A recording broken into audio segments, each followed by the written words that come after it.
제목을 한번 같이 읽습니다. 사람의 걸음을 정하신 하나님, 사람의 걸음을 정하시는 하나님. 아멘. 지난 시간에 이어서 저는 시편 37편으로 말씀을 나누려고 합니다. 지난주에 들었던 말씀을 순종하며 한번 그렇게 살아보려고 노력해 보셨습니까? 악을 행하는 자들의 그들의 형통함을 바라보면서 부러워하거나 그들로 인해서 우리 하나님께 불평해 보이지는 않으셨는지, 아니면 여호와를 기뻐하는 것이 마음의 소원을 이루는 것이라 믿고 그 주님을 기뻐하면서 참고 잠잠히 기다려 오고 그렇게 보면서 살아오시지는 않으셨는지,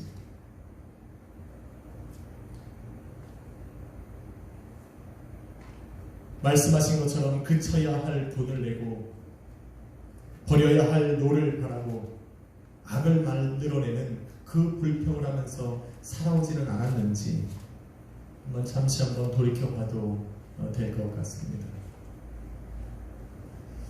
노력했지만 노력하셨습니까? 노력했지만 잘 안 되셨으리라 생각이 됩니다. 그런데 성도는 이 모든 것을 삶의 목표로 정하고 달려가는 사람들이지, 이것을 내일의 삶에 반드시 해내고 마는, 할 수 있는 그런 사람들은 아닙니다. 성도는 늘 연약하고 육체 안에 갇혀 살아갈 수밖에 없는 사람들입니다. 그래서 우리에게 우리 주님은 회개하고 또 용서라고 하는, 긍휼이라고 하는 그 크신 은혜를 베푸시며 살아가는 겁니다. 다만 지금 당장은 아니더라도 결국에는 성도가 이루어야 할 일들이고, 저와 여러분 안에 있는 성령께서 우리 안에서 이루어 가실 일들이니 오늘 못했다고 포기하고 내일 못했다고 포기하는 그런 일을 해서는 안 됩니다. 끊임없이 그 일을 위하여 달려가고 또 그것에 도전을 받아서 또 싸우며 나아가는 것이 성도의 삶이라 믿습니다. 할렐루야.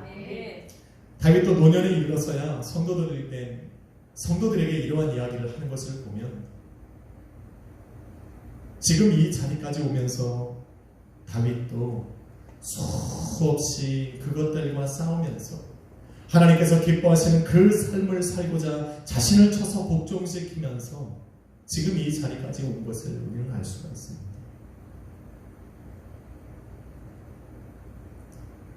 그런데 그 모든 것들을 이겨내고 성도의 모습을 갖춘 지금 이 자리까지 왔는데, 지금 이 자리에 이른 그 다윗이 자신이 그렇게 살아왔던, 또 그렇게 해나왔던 그 모든 성공적인 삶들을 자신의 덕으로 돌리는 것이 아니라 이것은 하나님의 은혜였다 말하고 있는 겁니다.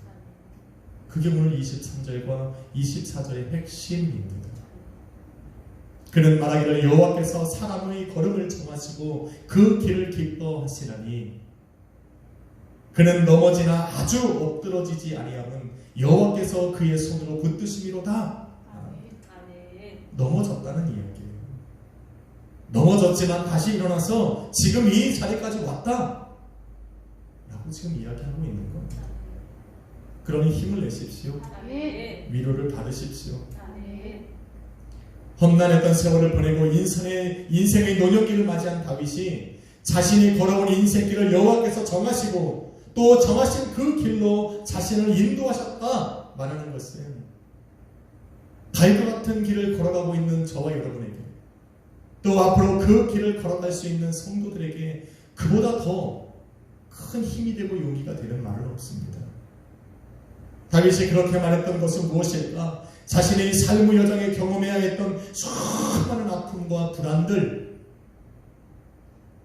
실패와 낙심과 좌절을 안겨주었던 그 모든 일들도 우리 주님의 뜻 안에 있었기에, 그 주님의 뜻 안에 있었기 때문에, 그 뜻 안에서 나를 인도하셨기 때문에 내가 지금 견디고 승리해 왔다라고 이야기하고 있는 겁니다. 항상 복되고 좋은 일, 우리가 하나님 앞에 감사할 수 있는 일만 하나님께서 나를 위해 계획하셨다 믿는 것이 아니라는 겁니다. 사람의 걸음을 정하셨다고 선포하고 있는 다윗은 자신의 인생의 삶의 여정 중에 겪어야 했던 그 수많은 일들을 다 통틀어서 우리 하나님의 정하심과 계획하심 속에 있었다 말하는 겁니다. 믿으시면 아멘 합시다. 그것이 모두가 다 우리 주님 안에 있었기에 주님의 뜻 안에서 걸어가고 있는 나는 견디고 승리할 수 있었다 이야기를 하는 겁니다. 그러니 그의 길을 따라서 주님께서 기뻐하시는 삶의 길을 걸어가고자 하는 저와 여러분은 그 말씀의 위로를 얻는 것입니다. 다시 한번 소망을 걸고 나를 인도해 가시는 그 주님 앞에 우리의 삶을 한번 맡겨볼 수 있는 것입니다. 본문에서 말하고 있는 사람의 걸음, 여기서 말하는 사람이란 영어 성경 킹 제임스 버전에 보면 good man이라고 되어 있습니다.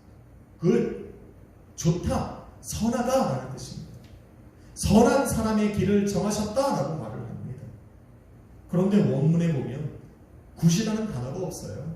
그냥 사람이에요. man.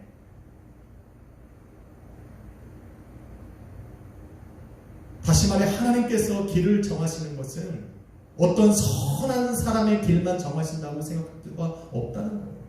하나님께서는 당신이 창조하신 그 모든 사람들의 길을 정하셨다 라고 믿는 것이 더 성경적입니다. 다만 의인에게는 평강의 길로 영원한 생명의 길로 인도하시고 악한 자들에게는 영원한 형벌과 저주의 길을 결비하시고 정하시고 그 길로 인도해 가신다라는 것이 다를 뿐입니다. 사람이 걸어가는 그 걸음, 하나님께서 정하신 그 걸음이란 지난주에도 말씀드렸듯이 인생의 여정만 이야기하고 삶의 길만 이야기하는 것이 아닙니다. 한 사람의 인생길을 걸어감에 있어 그 길을 걸어갈 때 영향을 미치는 모든 계획과 행동들을 의미하는 것이고 세운 계획과 행한 그 모든 행동들로 인한 내 삶에 미치는 그런 일들, 사건들 또 그 계획과 행동들에 대한 결과까지 하나님께서 정하셨다라고 지금 이야기를 하고 있는 겁니다.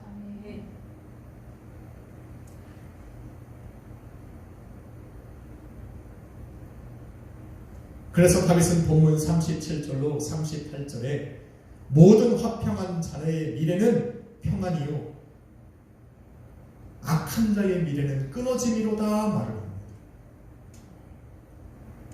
미래 아리트 라는 원어입니다. 마지막 결국에는 끝내는 이라는 말이에요. 하나님의 선하심을 믿고 하나님의 뜻대로 하나님이 정해진 그 길을 순종하며 걸어간 그 사람의 마지막은 그 사람의 결국은 그 사람의 끝은 평안이라는 거예요. 믿으시면 하면 합시다. 그러나 주님께서 정하신 길로 가지 않고 자신들이 정한 그 길로 주님의 뜻에서 벗어난 길로 가는 그 사람의 결국은 하나님의 관심에서 사라진 하나님의 시선에서 사라진 바로 그 끊어짐을 당할 것이다 이야기를 합니다. 끊어짐 원어의 의미는 소멸되다, 베어냄을 당하다, 잘려나가다 라는 뜻이에요. 37편 2절에 보면 악인은 풀처럼 베어짐을 당할 것이고 푸른 채소처럼 빛을 잃어버리고 사라질 것이다 라고 이야기하고 있어요. 바로 그것이 끊어진다는 의미예요. 2절에 보면 이들의 소멸됨이 그와 같고 20절은 이들의 사라짐이 어린 양의 기름같이 타서 연기같이 없어질 것이다. 28절은 그들의 자손도 이와 같을 것이다 이야기합니다. 악을 행하는 그들만 인생에서 하나님이 소멸시키는 것이 아니라 끊어지게 하시는 것이 아니라 그들의 자손까지 하나님께서 다 멸하셔서 이 땅에서 흔적 없이 사라지게 하실 것이라는 말하는 거예요. 무서운 말씀이죠. 그래서 35절로 36절은 이렇게 말합니다. 땅에 서 있는 나무잎이 무성한 그 나무와 같은 그들이 이제는 흔적도 없이 베어짐을 당할 것이다. 그들을 찾는 자들이 있으나 그들을 발견하는 사람이 없을 것이다. 그의 자손도 남아있지 않아요. 오히려 하나님께서는 하나님의 말씀에 순종하고 그 뜻대로 살아가는 그 사람은 자손 천대 만대까지 하나님께서 복을 주시겠다 약속하셨어요. 믿으시면 아멘 합시다. 그래서 나 하나 예수 믿고 잘 되는 것으로 끝나는 것이 아니라 내 자녀가 잘 되길 원하면 내가 먼저 하나님 앞에 온전히 서고 내가 하나님 앞에 온전히 섬으로 하나님이 내게 주신 그 약속이 내 자식들에게 내 자손들에게까지 이어지게 하는 것이 바른 생각입니다. 아브라함이 하나님과 맺은 언약이 이삭이 살고 이삭과 맺은 언약으로 야곱이 사는 것처럼 저와 여러분이 예수 그리스도 안에 묶인 삶을 살아갈 때에 우리 자녀들은 저와 여러분에게 맺은 그 하나님의 약속으로 우리 자녀들은 살아가는 겁니다. 그래서 내가 하나님과의 관계가 온전히 서 있으면 우리는 자식 걱정을 그렇게 안 해요. 내 마음에 왜 저놈의 자식이 저러고 살까? 라고 하면 내가 아직 하나님 앞에 온전히 붙들리지 못했다. 그리고 말을 하니 저도 그렇다.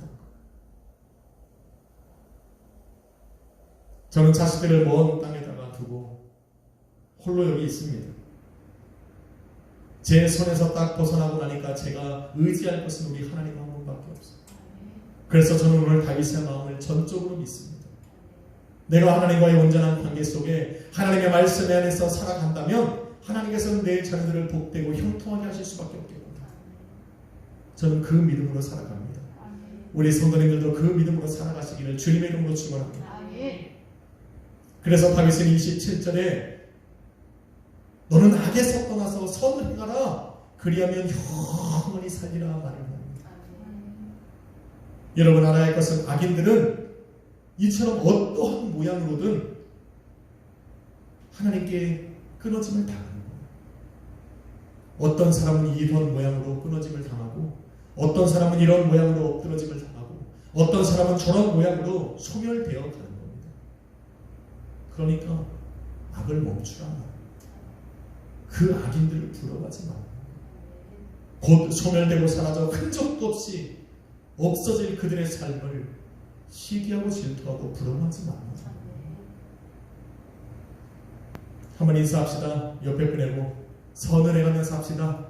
선을 행하면서 합시다. 아멘. 저는 그래서 악인들이 어떻게 망하고 어떻게 엎드려지는지에 대해서 사실 별 관심이 없어요. 저들은 저 모양으로 또 이들은 이 모양으로 저 사람들은 저런 모양으로 하나님 앞에 끊어짐을 당하는데 굳이 거기에 관심을 갖고 그들의 삶을 주시해서 살아가고 싶은 마음은 없습니다. 다윗도 악인들의 끊어짐을 의인들이 볼 것이다 이야기를 하지만 의인들이 망하고 끊어지는 것을 바라보면서 악인들이 하나님으로 인해서 끊어지고 소멸되는 것을 의인들이 바라보지만 의인들이 그걸로 기뻐하지는 말라는 거예요. 쌤통이다 하지 말라는 거예요. 악인들이 끊어짐을 당하는 것을 바라보면서 마음에 흡족해 하지 말라는 거예요. 왜 그럴까? 성도가 무너질 때에 성도에게는 기쁨이 옵니다. 하지만 악인들이 끊어짐을 당하는 것으로 기쁜 것이 아니라 악인들이 끊어짐을 바라보면서 하나님의 공의가 우리 눈에 보이기 때문에 기뻐하는 거예요. 그토록 이 땅에 살면서 하박국 선지자와 같이 시편의 다윗과 같이 하나님 사람들이 하는 말이 내 하나님이 어디 있느냐라고 외쳤던 그 사람들이 하나님께서 멸하시는 것을 보면서 하나님의 살아계심과 하나님의 공의를 눈으로 바라보는 성도들은 하나님의 그 살아계심과 공의 속에서 기뻐함을 얻을 것이라 말입니다. 결코 악인들이 끊어지는 것으로 기뻐하는 것이 아닙니다. 다윗이 이렇게 말하는 이유는 자신도 악인들과 다르다고 생각했어요. 자기는 늘 선한 길로 갔고 자신은 의롭고 선한 사람이라고 믿고 살았어요. 그런데 막상 자신의 눈앞에 나타난 하나님의 공의 앞에 딱 서 보니 악인들과 다를 바가 없다라는 거예요. 그들과 견주어서 조금이라도 의롭게 살았던 것들이 없더라는 거예요. 세상 사람들과 자신을 비교했을 때는 의인과 선인 같았는데 하나님의 그 공의하심 앞에 내를 다 비춰보니까 점 많고 흠 많고 정말 내세울 것 하나도 없는 죄인이라는 거예요. 그래서 악인이 끊어져가는 저 악인들처럼 자신도 끊어짐을 당할 것 같았는데 오히려 하나님이 그 심판하시는 그 자리에서 나를 정죄하지 않으시더라는 거예요. 놀라워요. 다윗은 지금 그 고백을 하고 있는 거예요. 나는 분명 하나님의 공의 앞에 죄인이었고 하나님의 그 정의로움 앞에 나는 분명히 악한 자였는데 그래서 저 끊어져가는 저 악인들과 함께 나에도 끊어져갈 것이라고 생각했는데 하나님이 오히려 내 생각을 완전히 바꾸셔서 나를 의롭다 부르시더라는 거예요. 나를 정죄하지 않으시더라는 거예요. 그래서 33절에 기록한 거예요. 여호와는 의인을 재판 때에도 정죄하지 아니하신다. 다윗은 지금까지 자신이 억울한 누명을 쓰고 그래서 이렇게 험난한 길을 걸어왔다고 생각을 했어요. 나는 사람들의 억울한 누명을 써서 죄인이요 악한 자요 불공정한 판결을 받아왔다고 생각했는데 하나님의 공의 앞에 서보니까 자신은 원래 그렇더라는 거예요. 그런데 유일하게 그 자리에서 나를 의롭다 부르시는 분이 우리 하나님 한 분이더라는 거예요.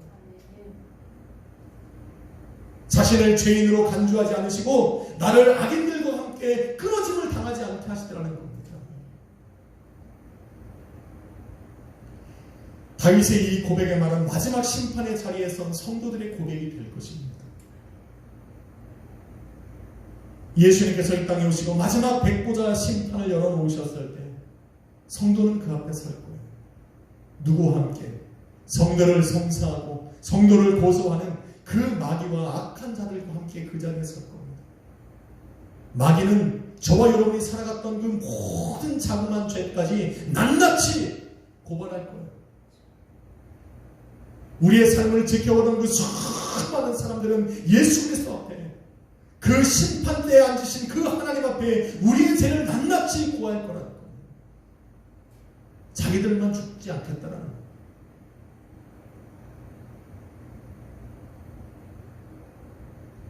마지막 하나님의 최후의 선고만을 남겨둔 그 시간 하나님께서는 우리의 죄를 없다 하시는 것이 아니라 우리의 죄값으로 어린 양 예수 그리스도의 그 보혈을 죄값으로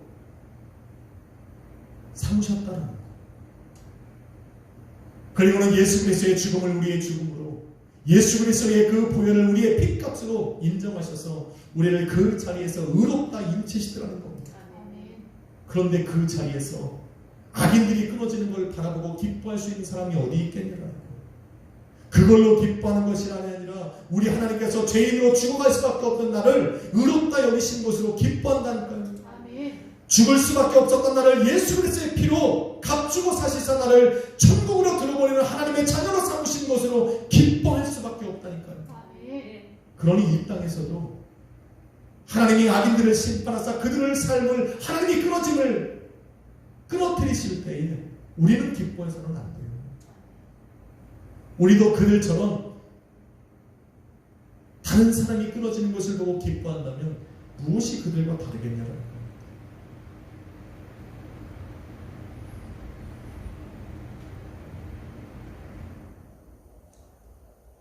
이러한 일들이 하나님의 심판대 앞에서 일어날 것이기 때문에 성도된 저와 여러분은 주님의 오심을 기다리는 거예요. 그 마지막 심판대 자리에서 비록 우리가 죄인으로 드러나겠지만 우리를 변론하실 분, 우리를 최고의 마지막에 의롭다 인정하실 그 하나님을 우리가 알기 때문에 우리는 그 심판을 기다리고 있는 겁니다. 다윗은 이런 자신을 보면서 이런 인생의 끝으로 나를 자신을 이끌어 가신 그 하나님을 고백하고 있는 거예요. 하나님은 내 길을 정하셨다.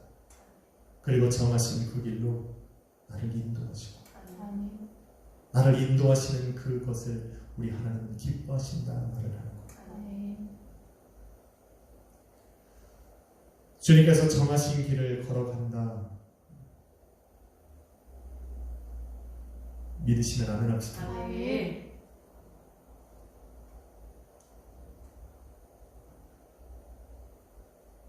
여호와께서 사람의 걸음을 정하시고 그 길을 기뻐하신다.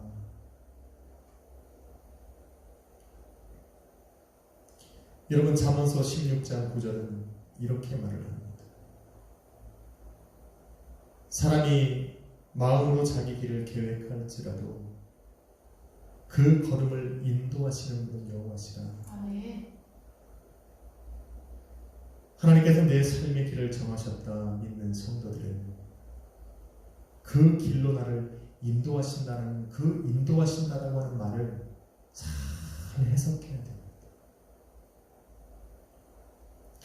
가끔 인도하신다는 말을 잘못 해석해서 자신은 아무것도 하지 않으면서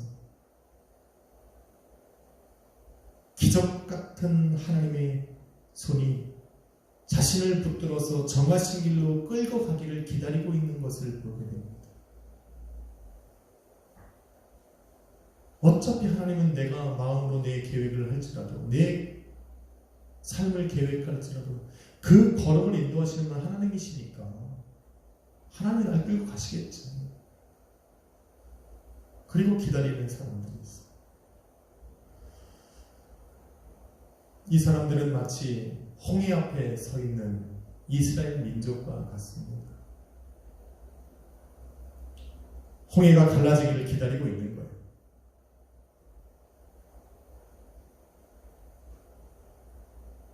죽음의 목전에 있으면서도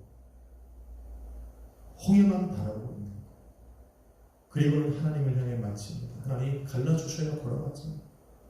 갈라주셔야.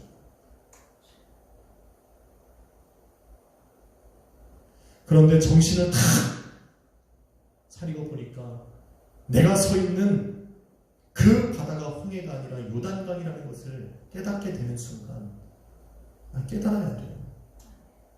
여러분, 성도가 서 있는 그곳은 홍해 바다 앞이 아니라 요단강 앞이에요.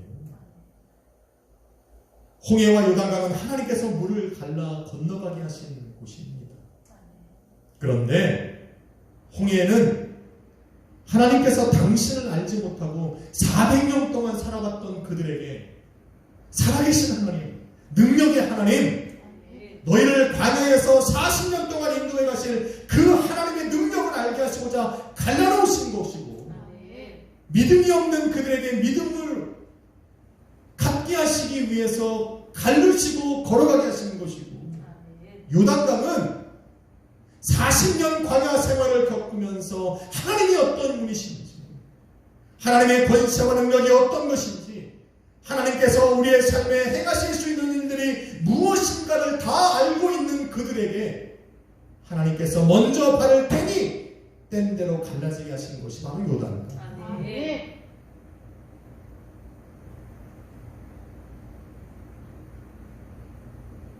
여러분은 지금 어디에 서 계십니까?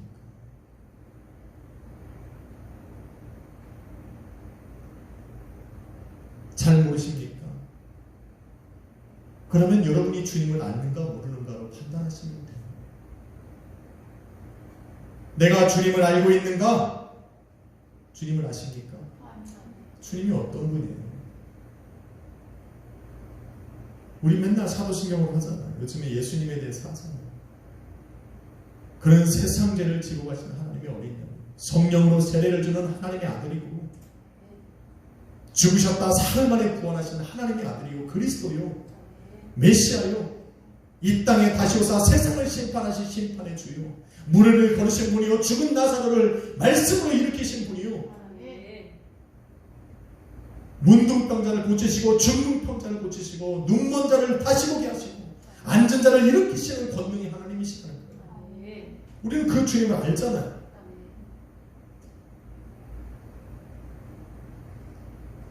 그 주님을 알고 있는 우리는 지금 홍해가 아닌 요단강 앞에 서 있는 거예요. 기적을 기다리는 사람이 아니라 믿음으로 기적을 만들어내는 사람이라는 거예요. 믿으시면 아멘 합시다. 기적을 기다리지 말고 믿음으로 기적을 일으키라니까. 이게 요단강 앞에 서 있는 사람이에요.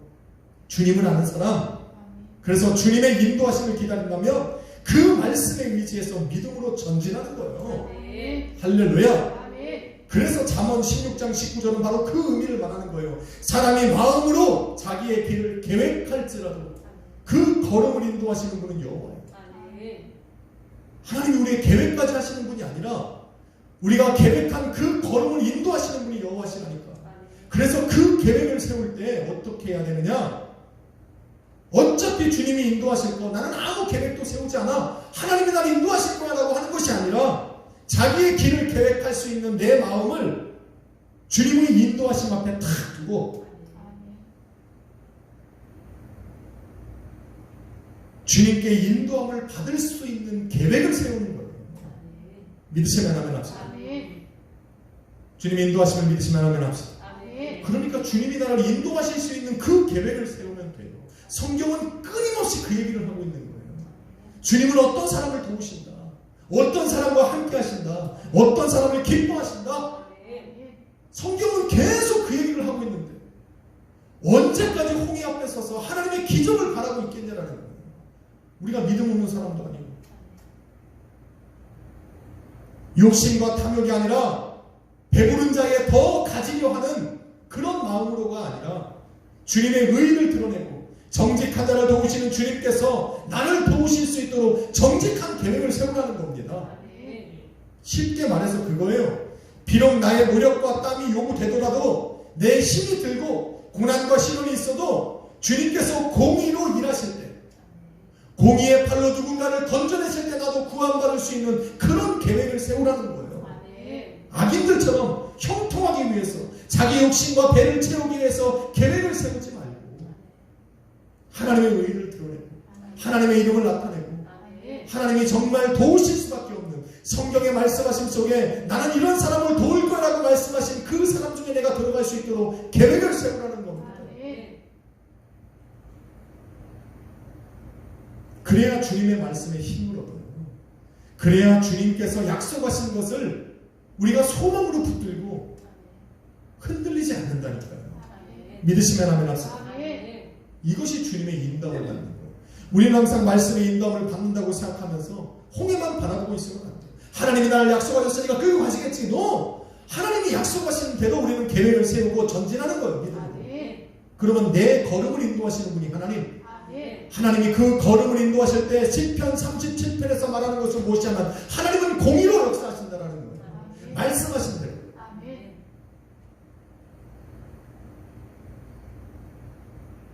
주님은 모든 사람의 걸음을 정하시는 분이에요. 나 혼자만의 걸음을 정하시는 분이 아니에요. 성도의 걸음만을 정하신 분이 아니에요. 선한 길을 걸어가는 사람의 걸음만 정하신 것이 아니에요. 악한 자들의 걸음도 정하셨고 하나님이 창조하사 만드신 이 세상에 살아갔던 존재했던 모든 사람들의 걸음을 정하시는 분인데 그 기준은 공의다라는 거예요. 그리고 공의에서 벗어나지 않는 계획을 세우고 믿음으로 전진하라는 거예요. 그때야 비로소 성경 말씀에 힘을 얻습니다. 그때야 비로소 나를 기가 막힌 웅덩이와 수렁에서 끌어올리시고 내 발을 반석 위에 두사 내 걸음을 견고하게 하시라는 그 말씀이 내게 힘이 되는 거예요. 왜? 계획 세웠는데 힘들거든요. 때로는 악한 자들이 나를 무너뜨리려고 웅덩이를 팔 수도 있잖아요. 수렁을 만들 수가 있잖아요. 비록 내가 정직한 길을 걸어가다가 그곳에 빠질지라도 우리 주님이 약속하셨으니까 내게 힘이 되는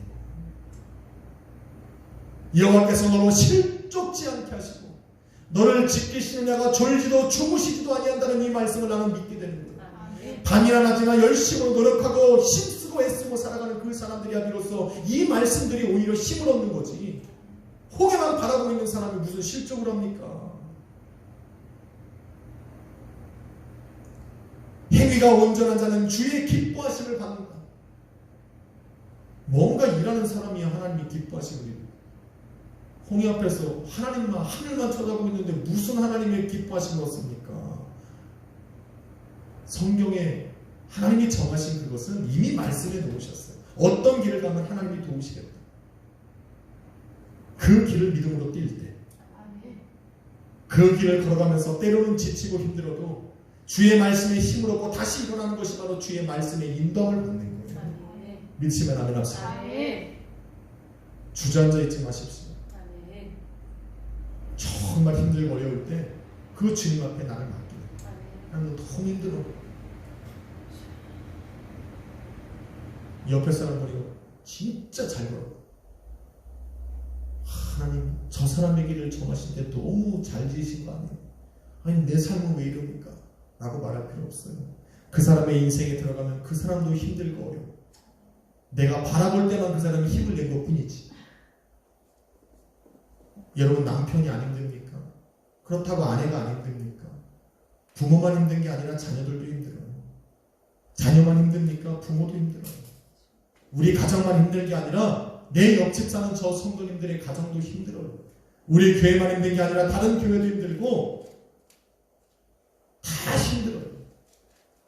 나만 힘든 거라고 생각하지 마세요. 그들이 믿음으로 걸어갈 뿐이지. 아멘. 그들이 말씀의 인도함을 받을 뿐이지. 여러분도 주님의 인도함을 받으시길 주님의 이름으로 축원합니다. 아멘.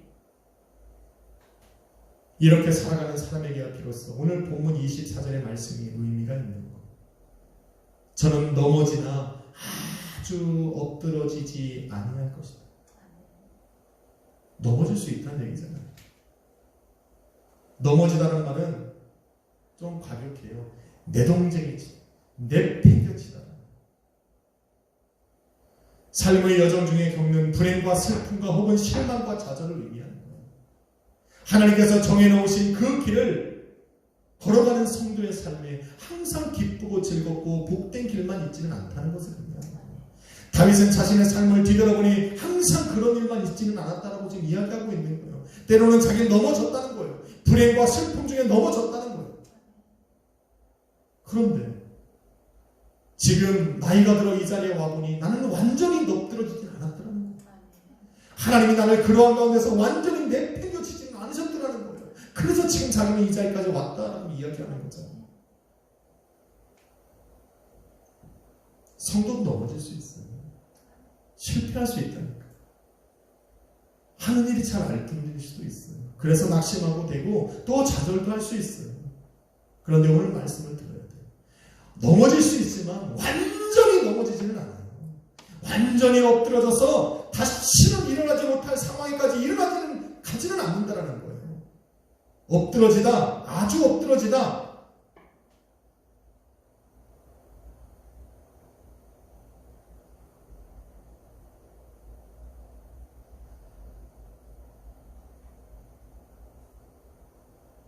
성도는 왜 넘어질까?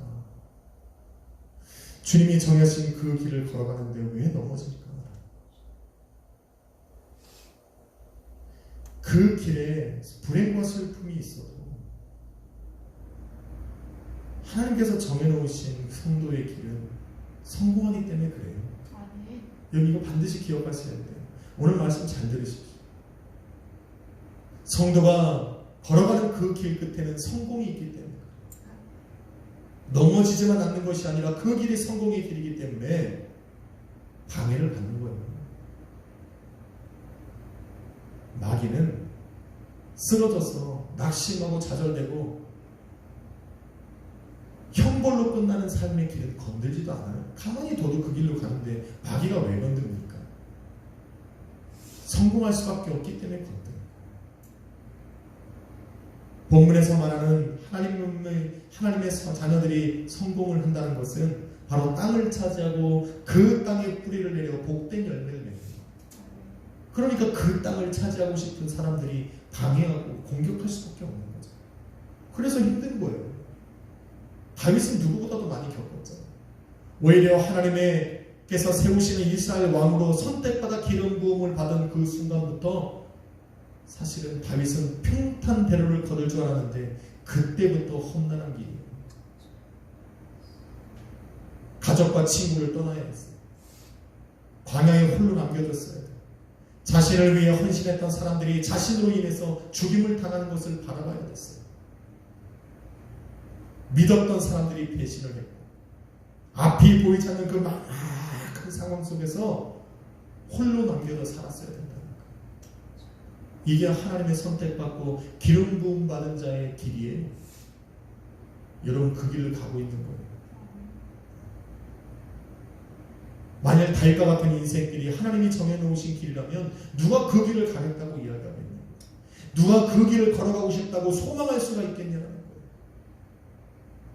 그래서 다윗은 그런 저와 여러분에게 우리는 넘어지지만 아주 엎드러지지는 않는다 이야기하고 있는 거예요. 그게 끝이 아니에요. 인생의 여정 중에 겪어야 할 그 실패와 낙심과 좌절이 우리 인생의 끝이 아니라고 지금 이야기하고 있는 거예요. 내 생명 다하기 때까지 우리는 기다려야 된다는 거예요. 아직 끝이 아니에요. 여러분 힘들어요? 알죠? 끝이 아니에요.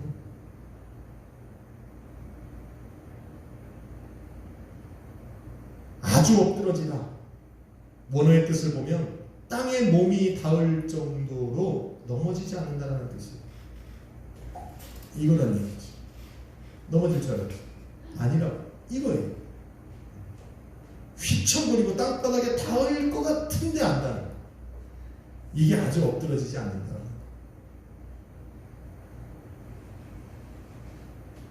실패와 불행과 좌절로 인생이 내동댕이 치지라도 그들이 나를 방해하고 공격해서 내 삶이 처참하게 내팽겨지더라도 내 인생이 저 바닥에 붙어서 완전히 넘어지고 엎드러지지는 않는다는 거. 다윗은 이거에 확신이 있어요. 왜? 인생을 살아보고 돌아보니 나는 그런 상황이 엄청 많았지만 하나님이 나를 그렇게 하지 않으셨다는 거예요. 이것이 저와 여러분의 힘이에요. 그런데 성도가 더욱 힘을 낼 수 있는 이유는 내가 아주 엎드러지지 않는 이유입니다. 다윗은 그 이유를 말하기를 여호와께서 그의 손으로 붙드셨기 때문이라고 이야기해요. 믿으시면 아멘 합시다. 내가 넘어지려고 하다니면 탁 붙으셨다는 거예요. 여러분 이거 그냥 붙으셨다고 생각하지 마세요. 저와 여러분의 삶에 다가오는 환난과 시련은 예고 없이 찾아온다니까요. 나 간다 준비해 라고 오는 환난이 어디 있습니까? 생각지도 못한 일들에 우리는 당황하고 놀라는 거죠. 그것이 내가 감당할 수 없다고 느껴질 때 우리는 낙심을 하고 좌절을 하고 염려하고 불안하거든. 그래서 내 마음이 저 땅바닥에 무너질 쯤 해서 우리 하나님이 탁 붙드신다. 아멘. 할렐루야. 아멘. 지금 가정에서 다 아멘 하신 거예요? 이럴 때 아멘 안 하면 졸고 계셨던 거야. 우리의 삶에는 예고 없이 찾아와서 내가 놀라고 낙심하고 좌절하지만 우리 주님께서는 이미 알고 계시는 거예요. 그래서 우리가 쓰러지고 낙심해서 완전히 바닥에 패댕겨치기 직전에 우리 하나님이 그 손을 붙들어서 착 일으키신다는 겁니다. 이게 우리 하나님이시라는 거예요. 이게 우리 주님이라는 거예요. 졸지도 주무시도 아니하시는 그 분이 내 삶에 숨겨진 그 모든 것도 하나님은 다 알고 계시다는 겁니다. 그래서 매 순간마다 내가 낙심하고 좌절할 때 우리 주님이 그 손을 뻗어서 나를 붙드신다라는 의미를 전하고 있는 거예요. 저와 여러분에만 안 보일 뿐이지 우리 주님은 다 알고 계시는 거예요. 저와 여러분의 삶에 예고치 않은 일이 벌어져도 하나님은 이미 알고 계셔서 우리 하나님은 당황하시는 게 없어요. 하나님 앞에는 놀랄 일이 없다는 거예요. 큰일 났다는 것이 없어요. 우리 하나님 앞에는. 하나님 앞에 감춰진 것들이 없었어요. 그 하나님을 믿으십시오. 아멘. 때로는 삶의 시련들이 우리의 삶의 시험으로 다가오고 느껴질 때가 있습니다. 그런데 그러한 것들은 성도를 아주 넘어뜨리려고 아주 엎드려뜨리려고 하는 그 마귀의 시험과는 달라요. 하나님께서 우리에게 주시는 당신이 정해놓으신 그 길을 믿음으로 걸어가는 성도로 하여금 겪게 하시는 그러한 것들은 성도를 세우기 위함, 성도를 강하게 하시고 저와 여러분과 같은 삶의 큰 시험을 당한 바울도 자신의 길이 주님께서 정하셨음을 알았어요. 그래서 자신은 끊임없이 넘어졌지만 완전히 넘어지지는 않았어요. 그래서 그가 이런 고백을 해요. 빌립보 4장 12절에 내가 빚천에 처할 줄도 알고 풍부에 처할 줄도 알고 모든 일에 배부르며 배고픔과 풍부와 궁핍함에도 일제의 비결을 배웠다. 이게 무슨 말인지 아십니까? 비천에 갔다는 거예요. 그 감옥에서 수년 동안 빛도 없이 그 지하 감옥에 갇혀서 정말 하나님만 의지하며 살아갔을 때도 있다는 거예요. 그 앞에서 수없이 굶주림을 배웠고 또 때로는 복음을 받아들이는 사람으로 인해서 내가 부유할 때도 있었고 풍요함을 누릴 때도 있었는데 그러면서 하나님이 나를 단련케 하신 그 이유는 그 안에서 나로 하여금 살아가는 비결을 알게 하셨습니다. 성도는 그런 거예요.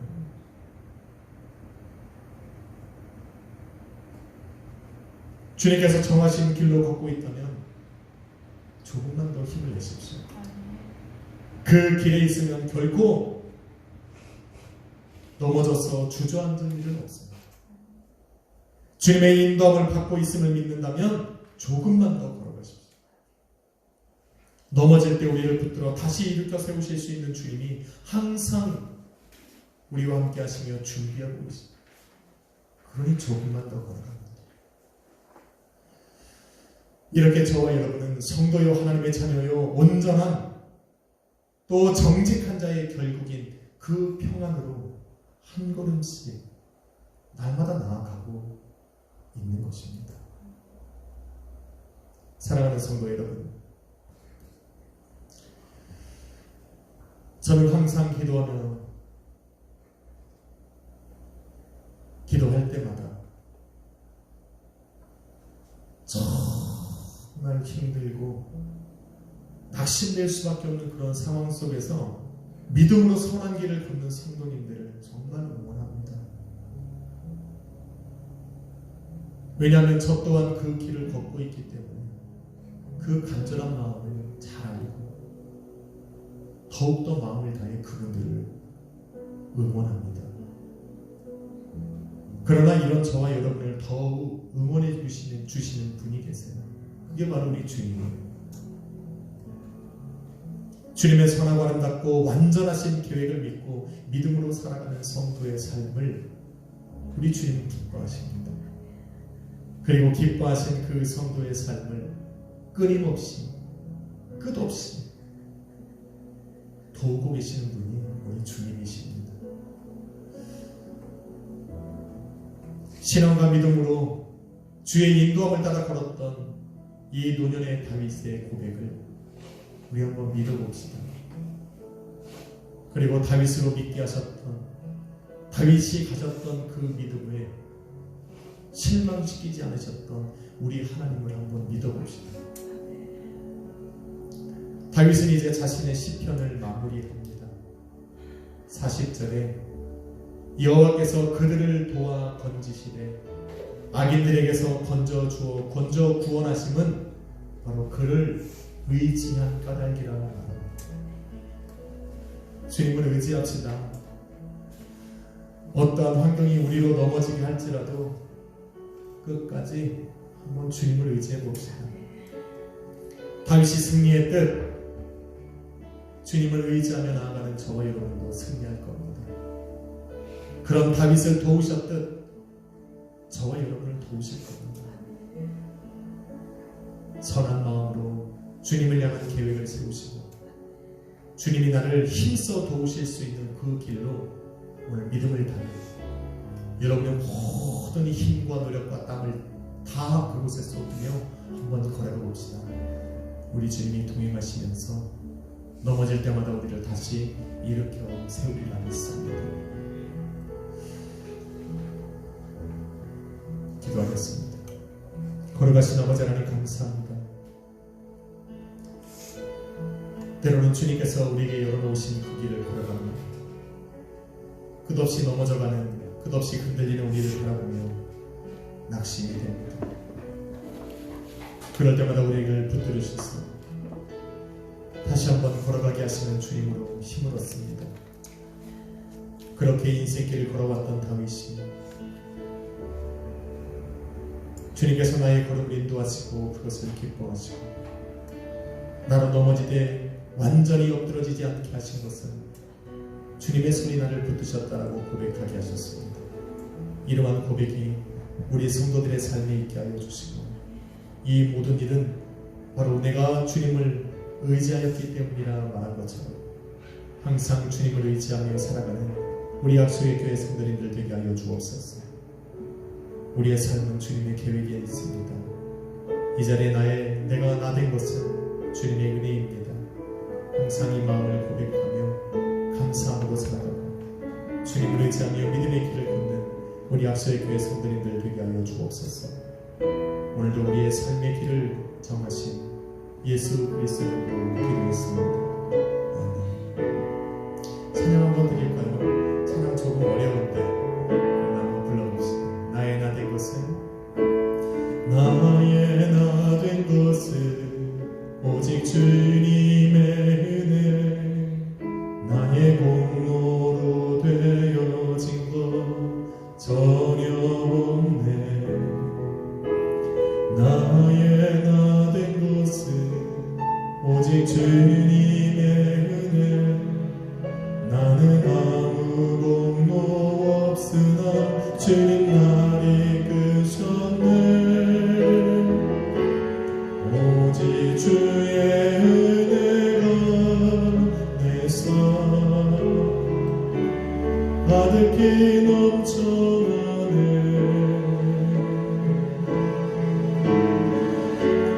오직 주의 은혜로 나는 이렇게 살 수 있네. 그 은혜로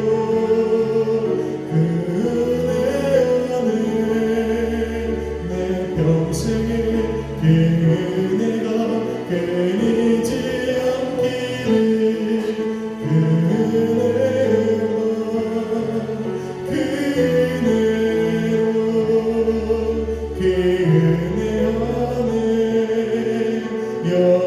우리 한 번 더 처음부터 찬양합시다. 나의 나 된 것은 나의 나 된 것은 오직 주님의 은혜 나의 공로로 되어진 것 전혀 없네. 나의 나 된 것은 오직 주님의 은혜 나는 아무 공로 없으나 주님 날 이끄셨네. 오직 주의 은혜로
그대가 그리지 않기를 그대로